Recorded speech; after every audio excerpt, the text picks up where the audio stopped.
Well, good evening, friends. Mark Holmes here, and as always, I want to thank you guys for watching, commenting, subscribing, and being part of the Jobu Sports Report. Without you guys and you wonderful ladies, this literally, and I mean literally, does not work. I love being out here on the outdoor set. In fact, I love this time of year because it hasn't gotten hot yet, the bugs haven't come out yet, and it's just gorgeous. Soon the leaves will be out on the trees and it'll actually help with the lighting and stuff. And having this outdoor set it's incredible. The only problem is we're going to have a plague of locusts sometime in May. Yeah, that's right. Just what we need. A plague of locusts coming through and messing everything up. But in the meantime, we're going to enjoy this space as we get ready for the draft. Now, it's funny because people will say, you're always messing with Philly 500, man. The Eagle fans. We don't see them that much anymore because, let's face it, they suck. But it's funny because I stay over here in my lane trying to take care of my people, my Dallas Cowboy faithful and all that. And, I don't bother too much with the Eagles because, well, let's face it, they're ass. They're ass. Well, speaking of ass, my man Stuart Morrison came through and said, "Oh my God, have you seen Philly 500's last video?" I'm like, "No, really, no." He's like, "He's going after you again, man." So let's take a look at what he's tried this time. Warning, this video may cause triggering, also scientifically known as Mark Holmes moderator blocking syndrome. If you start to get extremely angry during this video and decide you want to punch a hole in the screen, you may have Mark Holmes moderator blocking syndrome. If you're throwing your phone across the room, you may have Mark Holmes moderator blocking syndrome. If you decide you want to throw somebody a beating, you may have Mark Holmes moderator blocking syndrome. If you try to block Philly 500 on his own channel, you are experiencing Mark Holmes moderator blocking syndrome. If you hear drip drop into a bucket, you have Mark Holmes moderating blocking syndrome. But don't worry, Philly 500 loves you anyways. Lordy. And we discuss all things on this channel. We have free ideas and free thinking. Don't worry, it could always be worse. You could be married to Philly 500 and have to wake up every day to this. Oh, shit. I wasn't ready. Damn, that's big. I love doing mock drafts. I love doing mock drafts this time of year. And the only thing better than doing a mock draft... He needs to have... Oh, you know what? Enough is enough. I have had it with these motherfucking snakes on this motherfucking plane. Everybody strap in. I'm about to open some fucking windows. I wasn't ready for that. Philly, you need to put a warning and say, hey, get ready to toss your cookies. Get ready to toss your cookies. Man, you know what? I think that your wife should get compat pay. If she got to wake up to that every morning, oh, God bless her.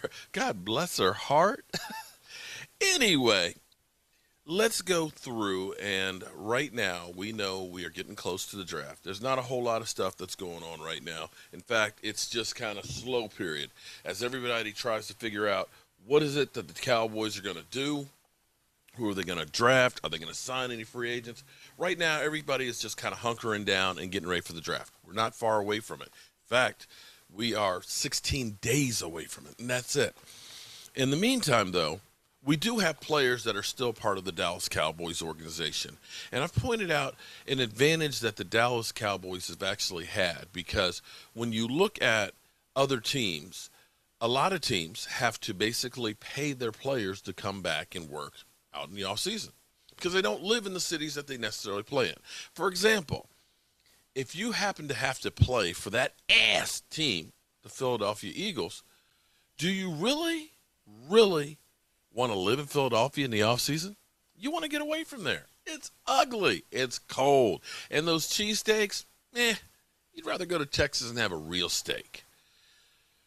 So teams like the Green Bay Packers, teams like the Philadelphia Eagles, they have workout bonuses to try and entice them to come back. Baby, come back, please, work out. Well, the Dallas Cowboys currently already have 25 of their players because most of their players live in the Dallas, Fort Worth, Metroplex area, and they're gym rats and they want to work out.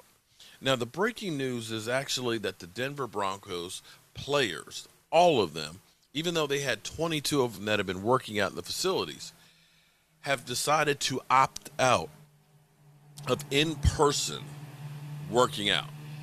Now, I got a car that just went, and I'm hoping that you guys didn't hear it, and hopefully damn. That's really big, isn't it? I feel like he's, like, over my shoulder here yelling at me.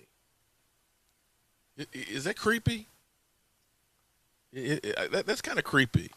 Let's now is doing a see if we mock can get a draft better look with at a stogie.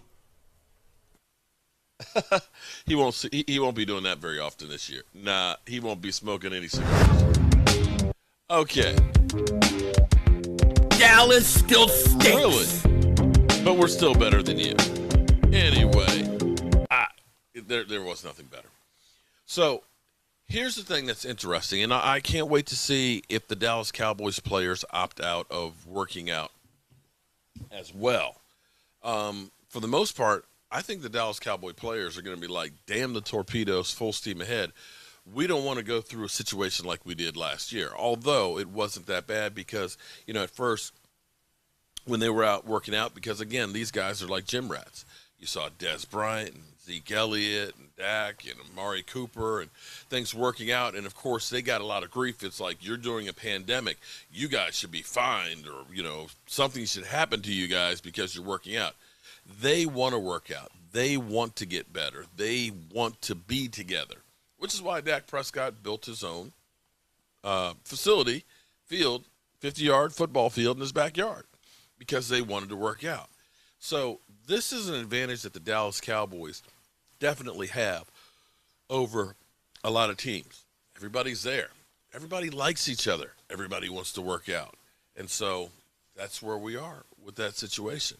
In the meantime, let's hope that one of the things that they work on is our running backs pass catching. We are tied for second most drops by running backs. It's the truth. And these all these little things that we look at, add up to victory. You have a play here, a play there. A couple of these little plays here and there can sometimes be the difference between winning and losing. And I don't know about you.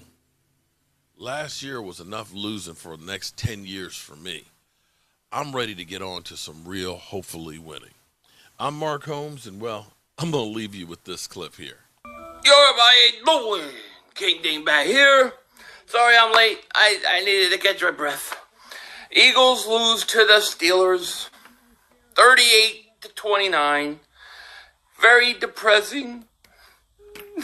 Very frustrating. Lost today.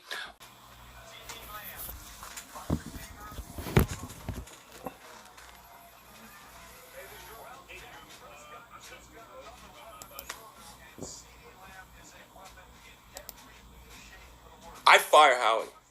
Fucking fire that motherfucker. Stupid motherfucker. What an idiot.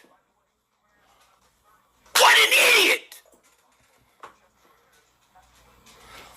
Dallas has Amari Cooper and Gallup, but we don't need a receiver. Are you kidding me? I don't want Justin Jefferson. He's ass. He's stupid. I fire his ass. I fire his ass. I mean, Howie's got to be stupid. What are you doing? You just let Dallas take him.